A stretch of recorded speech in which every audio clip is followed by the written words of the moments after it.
What happens when the whole world changes 4 times? Hi friends, I am Bramble, I am a little bear. I have a different coat for every season. Let's help Bramble get dressed.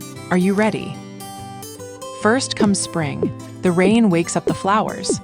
Splish splash, I need my yellow raincoat. Spring is wet, spring is green. Little flowers pop up. Baby birds sing. Next comes summer. The sun shines big and hot. Phew, off comes my raincoat. I wear a sun hat, summer is warm. Time to splash in the water and play outside. Then comes fall. The leaves turn red and orange. Crunch, crunch, leaves under my feet. It is windy, I need my cozy scarf. The leaves let go and float down, down, down. Last comes winter. Soft snow covers everything. BRRR, hat, scarf, and big warm boots. Winter is cold, winter is white.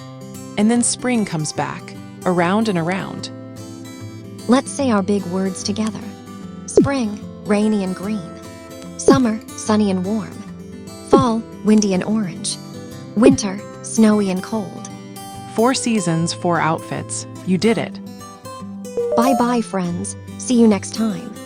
Great job today. Keep on learning.